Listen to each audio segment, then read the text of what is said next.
Okay, just letting some people come in.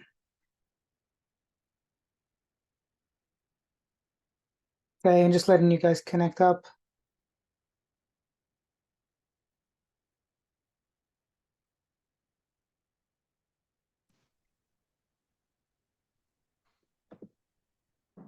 Hello. Hi. I'll just give it another minute. Some people might want to connect up. Kind of so I've set this one up as basically I'm gonna go through your question, George, about how to look at the SEC filings. I'm gonna run through and explain some of the key things that I look at as my default. The way that I'm going to try and explain it is in a way that is highly practical and applicable to your like to anyone's style. Anyone can pick up and choose and take this stuff. So I'm trying to make it as easy as possible to be implemented. So I did a tiny bit of preparation before coming here, and I looked at Meta, and with Meta, the accounting is so squeaky clean that it doesn't really kind of give you much to go on. But I'm gonna highlight that because it's one of the stocks that I'm gonna speak about later on today, and but then I'm gonna talk to you about Peloton, because it's on the top of my mind because I've written about it pre-earnings. So it was just on top of my mind. I was like, okay, like what kind of company can I highlight that if I didn't know how the results were going to come out, I would have been concerned. And I'm not bragging. I write enough stuff that I can pick and choose whatever. But this is something that was on top of my mind because I wrote it just before the earnings came out, and you can double check yourselves. And I did the same, like George, I don't remember. I did the same kind of thing with Farfetch. We were kind of discussing that just before the earnings came out, and then that stock kind of went its way as well. So anyway, so this is the format. I'm going to talk for about 5 minutes on about how to look at a company's financials. Then I'm going to talk about for about 10 minutes or so about my top 3 picks, and this will take me to about 15 minutes into today's webinar, and then I'm going to open it up to you people and ask me some questions, and it's kind of more useful if you ask me some stuff and I explain my thought process and help. I really want to try and make it as applicable as possible to people, because there are people as I get as the survey, and some people are further along in the investment journey, some people are just starting out, and I feel that I've learned quite a lot over time, and if I can just kind of show, okay, these are some easy pitfalls that you can avoid and make it as easy as possible so that you can kind of pick and choose what kind of things make sense to you. And these are kind of, let's say, I believe that they're kind of like core principles. So there was a guy that was saying, oh, my style is like, I'm a swing trader. But irrespective of a person's time horizons, there's some fundamentals, there's some principles that make sense. So I'm going to just attempt to share my screen. Okay, hold on a second. Hopefully this will work. Okay. So I'm going to try and share my screen here. 1 second. Or not, as the case may be. Give me a second. I do apologize for this. Okay. So let me try a second time.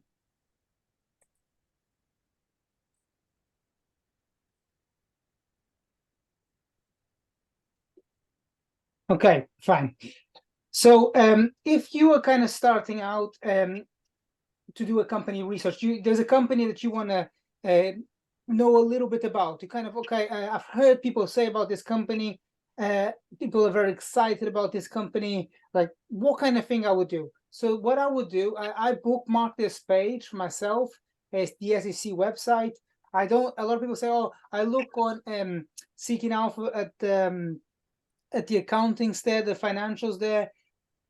You know, Seeking Alpha isn't perfect. There's sometimes these kind of websites, the kind of just databases. They sometimes things are not always, perfect. Just spend 5 minutes. Make this your bookmark of your page. If you want to find it, SEC, just go on Google, type SEC company search, and it will come up with this. Bookmark this page, the SEC website, and when it says company search, I am going to go today with Meta. So the first thing that I do when I'm just starting out looking at a company, I just go to 10K. I don't want to find out about the person's life story. Nothing. I'm not interested in anything. So let's say company XYZ comes up. The first thing I'm going to do is I'm going to go and look at the risk factors. And I'm just going to look at the top 3. In fact, I'll really tell you, you can narrow this down to just really the top 2. I found in my experience that the top 2 really kind of cut to the meat of what is really a considerable risk factor. And you can see, like, the first one, just if we lose our business, things will not work out for us. That's pretty meaningless, like just some boilerplate stuff. I find in my experience that when you look at the numbers 2 and 3, in this case with Meta, if you know the company, you'll know that ad targeting is the big issue. So if there's any problem with the ad targeting because of the regulation, the business could have some problem growing. So you don't need to kind of figure out anything else. You just look risk factor number 2. In your mind, you're thinking, okay, ad targeting could be a problem.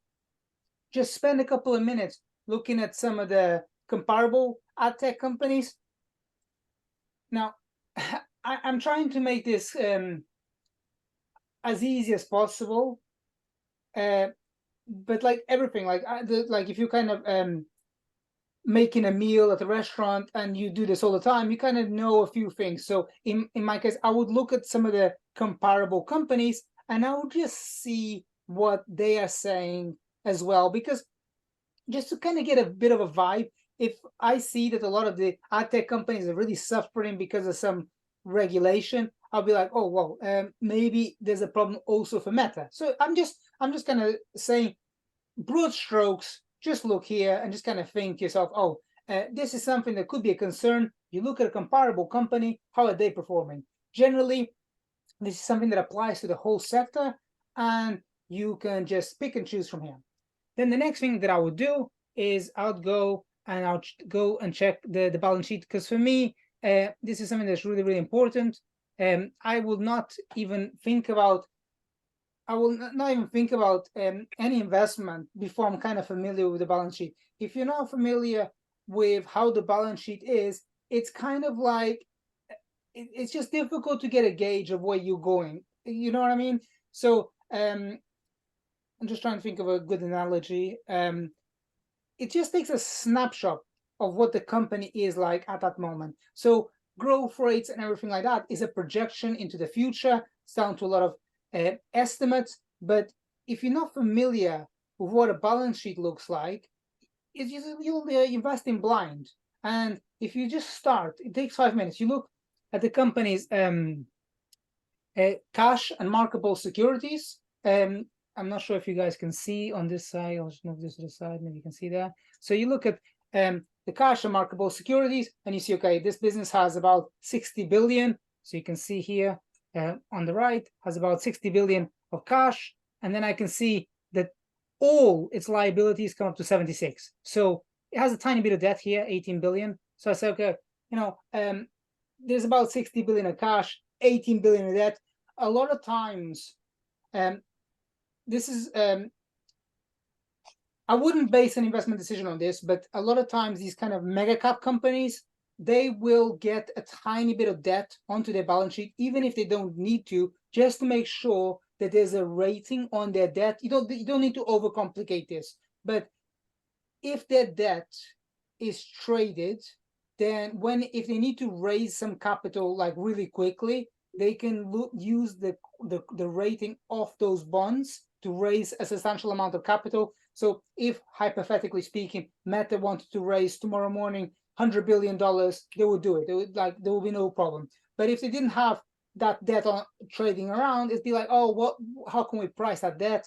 Now, I don't want to overcomplicate anything. Just look at the amount of cash on the balance sheet. Look at the amount of debt. Just make sure that when the company that you're buying hasn't got too much debt. Now, how will I know, Michael, if my company has too much debt? Now, the way that I do this, don't want to invest in a company that has more than 3 times the free cash flow multiple. Hypothetically speaking, let's say the company makes 100 million, and if it has 300 million of net debt, that's probably not a very good investment, because you're going to be running uphill, and that sucks. That works really well when markets are going up, but at some point markets are not going up, and you don't want to be left in that situation. Just position yourself in a game where the probabilities of success are on your side. Every investment, whatever you do, like there's that quote from Charlie Munger that he says that when a guy walks up to you and says, "Oh, I can make an investment for you where there's no return," where there's a return with no risk, don't even let the person finish that sentence, because every investment has a risk. It's just whether it's in your face or not, but there's always a risk. So you're just trying to make an investment over 50% likely to be a success. So just start thinking about the company's balance sheet, and from that point, once the company's balance sheet hasn't got too much debt, then start thinking about everything else. Okay, so I will now start talking about my top 3 picks, but I'll just pause it momentarily here. If anyone wants to ask some questions about balance sheet or cash flow statements, or something that we talked about here about navigating a company's balance sheet.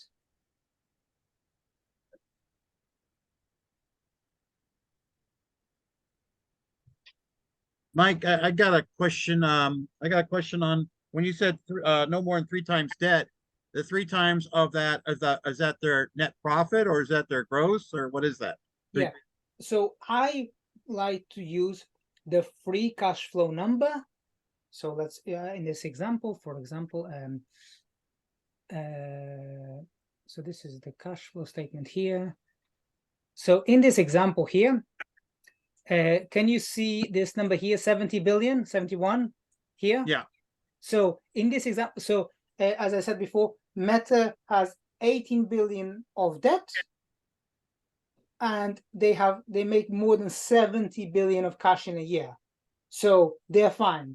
Now, if this number, this 70 billion was, for example, 1 billion, that would be more than 3 times to get to 18. So then I'll be like, okay, I don't want to get involved with that type of company. So look at the amount of cash that they make and times it by 3. If that times by 3, they have more debt than that, say, oh, I don't want to get involved with that. Have I been able to answer your question? Yes, thank you. Yeah.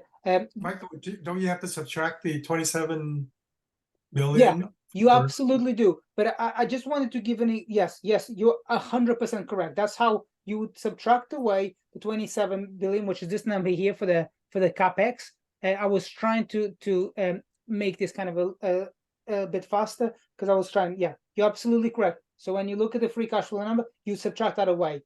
Now, the only reason why I didn't say that in this instance, I apologize, is because I know that Meta is investing very aggressively in their growth. So if a business is mature, hypothetically growing at, let's say, 2 or 3% year over year, you'd be very much aware of how much capex they're spending.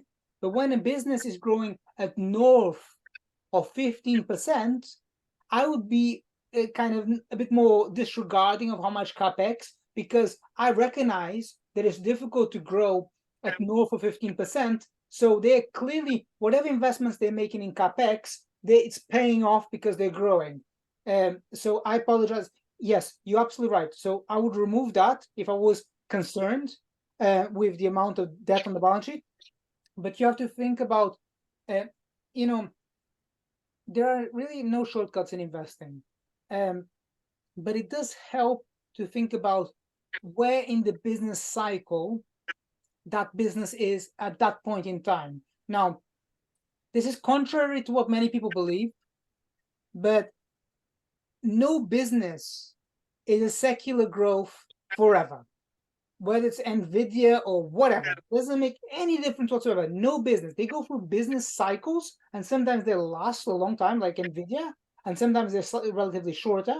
But you have to think about what they're investing in terms of the capex relative to how much they're like spewing out in growth rate.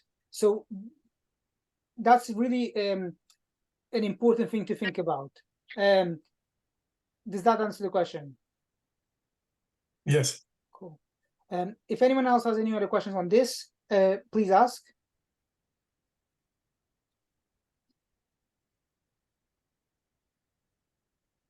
Okay, so I had wanted as a backup, if we have time at the end, I'm going to go through Peloton. Would anyone like me to just kind of run through what I was looking at with Peloton? Would that be helpful to anyone? Yes. Yeah. Sure. Okay. Sure. Yes, yes, So, yes. I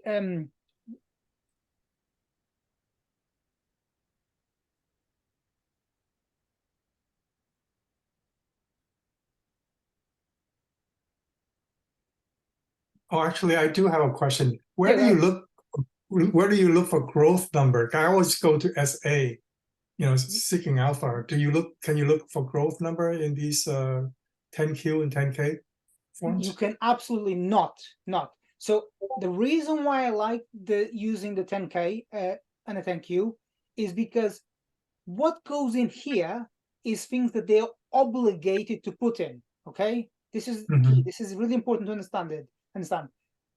What they're not obliged by law to put in doesn't go in here. So, for example, in the case of Peloton, when the CEO is saying, "Oh, we're going to take over planet Earth," it's never going to be in here. Things that they put in here are things that they're obliged by law.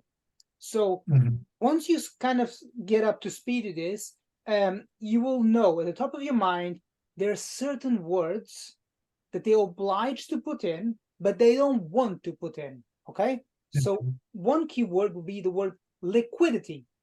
No CEO wants that mentioned anywhere at the end of the company, because when you start calling about liquidity, people get anxious. Okay, so there is a section in the, this is the 10K, so it was reported a few days ago. There's a section in the 10K for Peloton, which is called liquidity, and what is it called? Liquidity. One second. Liquidity and capital resources. So this section is, I used to call this is where you make your money. Okay, you understand this section. It's only a couple of paragraphs. This is the difference in you making money at the end of the year and you not making money. You spend 2 minutes on here and you'll say, okay, you look at a few of the, so it's kind of difficult because I'm trying to kind of offer some stuff that is practical, but I do understand as well that the vast majority of people will don't have time for this.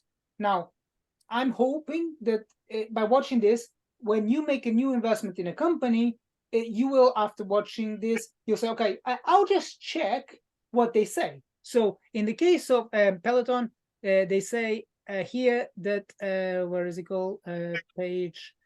So on page 39, they say here,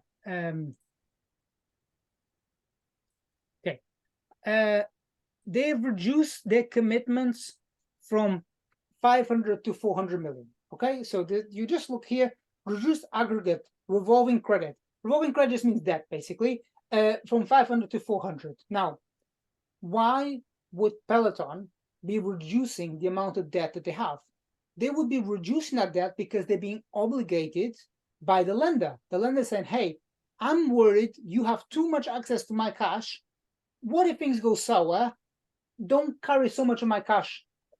It's the option to borrow, okay? But you don't want to have too much, to give them too much flexibility, because you want to get your money back. So you just look at this word liquidity and you just look here. And when you invest, now there's a lot of different ways to skin a cat, but when you invest, I believe it's easier to swim with the tide rather than try and be a hero and bottom tick something. Sometimes, you know, like when COVID happened in March 2020, Italian. the 23rd of March, that was obviously like bottom ticking. You could go all in on that day, and that would have worked out fine. But you have to make this a process that is highly repeatable over the course of your investment lifespan. So position yourself. Sorry, let me rephrase that. Invest in businesses that are going to be stronger next year, not businesses where you are having to fight off debtors. That's really important, and I hope that I've been able to explain that. Have I been able to explain myself there? Yeah, I think a good place for us to dig in a little bit more. Okay. Do you want to ask anything else about like how to navigate companies' SEC filings, Luke, or anyone else?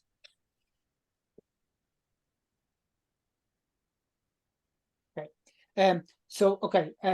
I've waffled on for a little bit too long, but I'm going to try and talk about the free investments that I feel that are really good.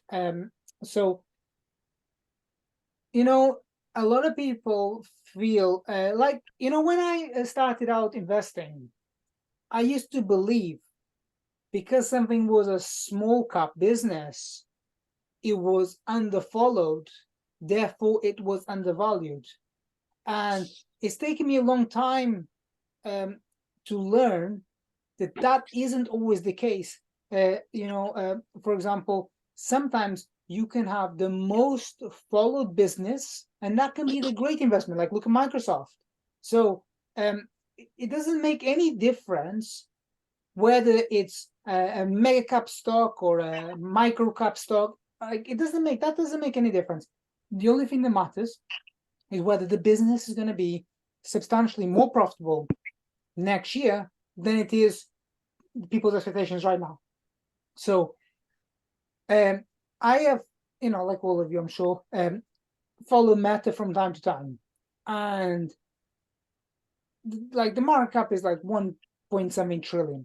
And it's like, it's a massive company, massive. It's like one of the biggest. Like I saw someone the other day say, there's no more Magnificent 7, there's Magnificent 4 now. And this is like one of the most like everyone's on this bandwagon.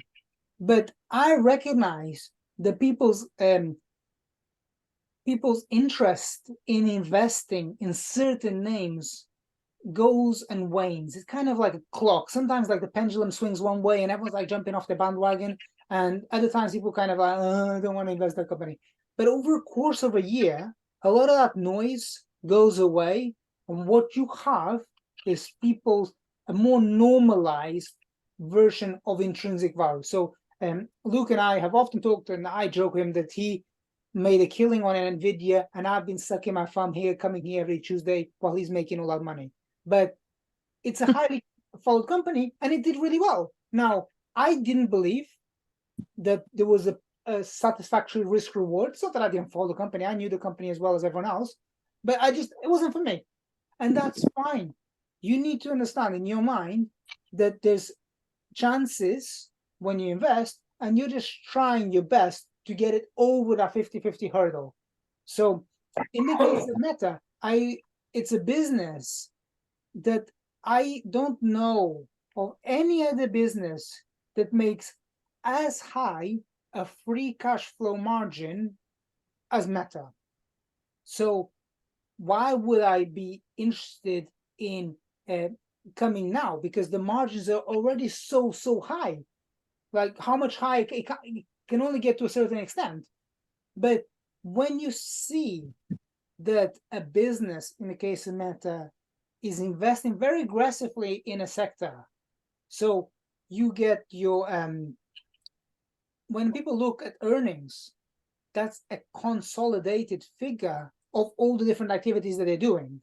But you have one portion of the business, which is like, you know, your Instagram or whatever, one portion of business is kind of highly profitable. And you have this other portion of the business that is detracting, taking away from the underlying profitability. So I know that 2 years ago, like there was the year of efficiency, and everyone was like, "Oh, like turn around," and the stock has gone like a rocket, and I didn't do anything about it, and I came right now at the peak, and I've said this before, and I'll say it again: it never matters what was at the peak, because you look a year from now, and that would have been the peak. So I did this with Broadcom when I recommended Broadcom. It was like Broadcom had been a boring company, done nothing, and I went on the highest point or the highest day for like 10 years. But now I'm kind of holding a reasonable return, and it doesn't matter. Like nothing doesn't matter whether Meta is today the highest point. That doesn't matter. What matters is next year, when that investor comes along, how will they be willing to price the company? So, Luke, to come about your question about the growth rates, what you try and do is you try and do two things. You try and look at the comparables with the prior year. In the ideal scenario, what you want is the next 2 months, next 2 quarters, 6 months, next 2 quarters to not be that great. And after that, there to be an acceleration naturally, because the comparables with the second half of the year from this year were quite weak.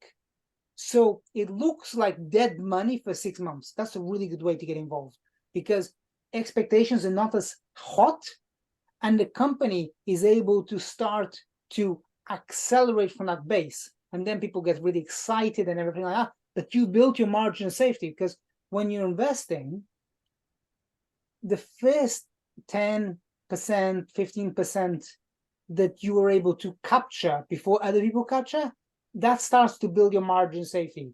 That starts to kind of, and you have to be a bit patient. And when everyone is making a lot of money and these kind of meme stocks, you kind of feel like, oh, everyone is like making money, and you don't want to make them. You want to be like in the jazz, but that patience will be rewarded, because after 6 months, when you get bored of looking at that stock that you've owned, it starts to tick up, and then it starts to tick up slowly, and you've not been following because you already invested in it, and you like it was a dog for you, and you kind of like not even bothered about it, and it just kind of starts to pick up, and then all of a sudden, when everyone starts talking about it, you're like, oh my god, actually, I am also investing in that, and that's why I say try and get in businesses where the expectations right now are muted relative to where the business can go.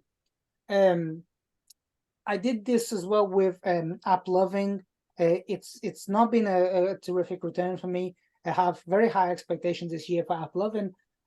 It's the same premise. I came in like the highest point that it's been for like 2 years, and I'm just looking to see, okay, the business at some point this year is going to make a substantial amount of free cash flow. I think I calculated 1.4 billion, and I'm like, people will go bananas over this, because it's like a disrupting ad tech business that's actually growing. And you look at all the other peers, like everyone's like, oh, Unity is like amazing and blah blah blah, and then like Unity will be no match for AppLovin. People kind of running their mouths, and you see that this one AppLovin doesn't make a lot of news. Like the CEO is not over promotional like some of the other people, and doesn't get a large following. But you can invest now, and it's kind of people starting to wake up to that narrative.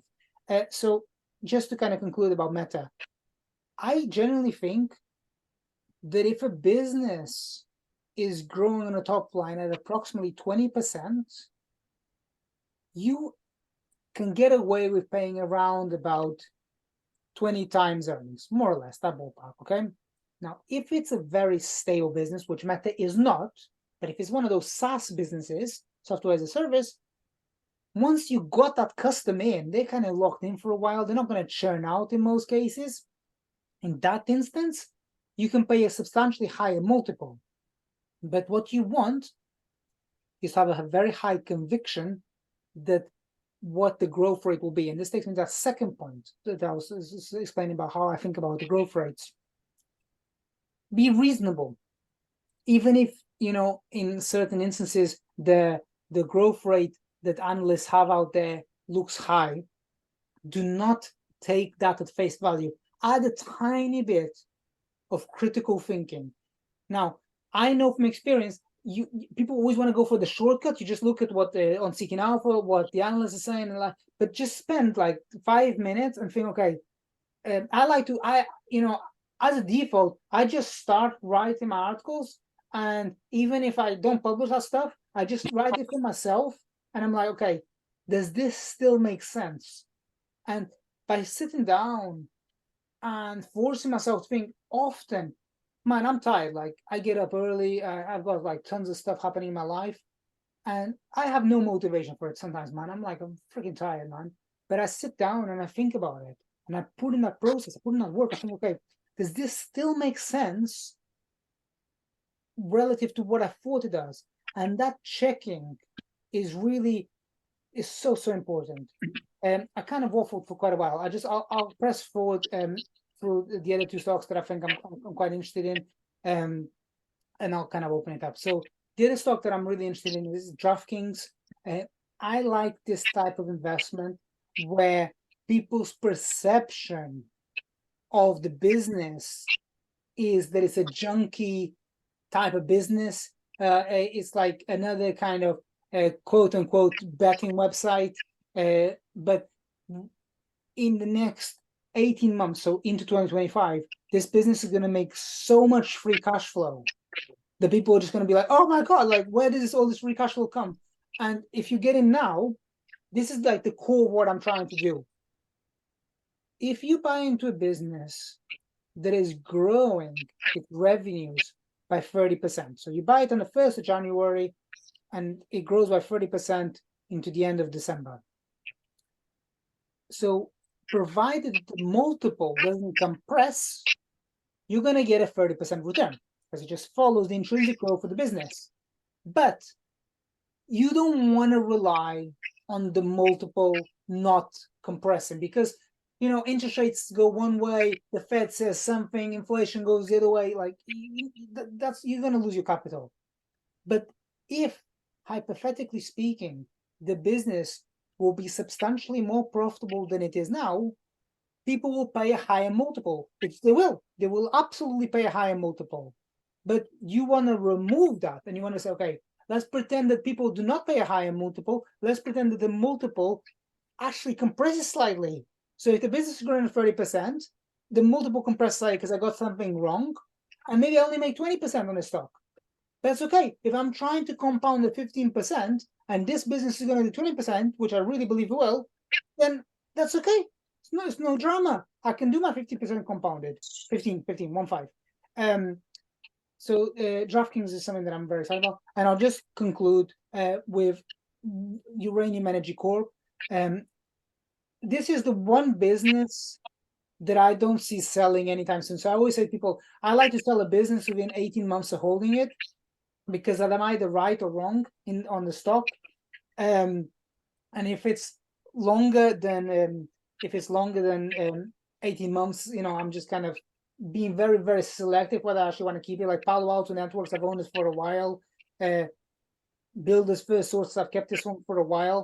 I'm very, very selective because I recognize that I had a hypothesis that has worked out, and now it's priced in. So now I need to be very, very careful because I don't want to give up the gains. I've worked hard for those gains.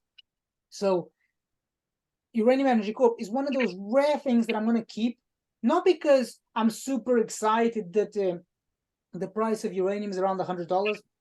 I couldn't care less about that. I just feel that there's in the market, people are not if I look at, let's say, the oil industry and all the kind of offshoots from the oil industry, all the kind of services around that, you're looking at like $2 or $3 trillion industry. And if you look at, let's say, the uranium sector, it's like 30 billion or something, like maybe 50 billion all in. It's like peanuts. And it's like no one, I know on Twitter people talk about it, but no one's really putting a serious amount of capital to work there. And until there's that kind of moment where people are putting substantial amount of capital, I'll just sit in my hands. And yeah, I'll be patient. And it's much easier to be patient when you are right and the hypothesis is working out than not. But I feel that things are starting to improve for uranium, so I'll stay for the ride. Okay, I've waffled on for a long time. Would anyone like to ask some questions? There's quite a few people on the call. Do you want to ask some questions? I have one question. I don't know if you have time to answer. You know, in your spreadsheet, you have like expected growth rate. For example, for PayPal, you expected about 10%. And you know, when I look at their growth rate, they're growing about like 19 to 22% or something like that. So is that the compression that you're thinking about, that you're trying to be conservative and just Correct. expecting half of what they're growing? Correct. Absolutely. I did that for you. Yeah. I did the spreadsheet for you. Correct. Yeah. I absolutely. I'm Okay, trying. thank you. You have to look forward. You have to think about ahead. Okay. It's really, really important to think about it. Things might not be as strong over the next year as they have been. Look forward. Okay. Mhm. And be sensible. Okay, but how did you? Okay, never mind. You look at growth rate and you just reduce it a little bit to adjust the accounting for the compression. Right. Got it. Thank you. Does anyone else want to ask any questions?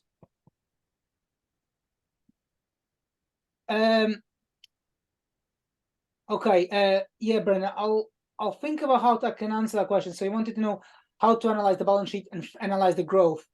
I will come up next week with some concrete examples. You know what? I will come up with the PayPal, because PayPal reports Thursday night, I think it is, or Wednesday night, can't remember. It's Wednesday night. Yeah. Tonight. Okay.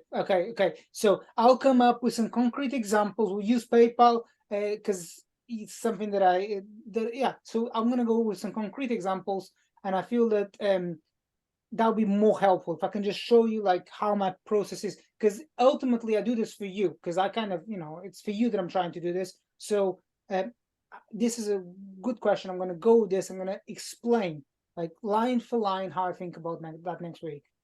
Does anyone else have any other questions?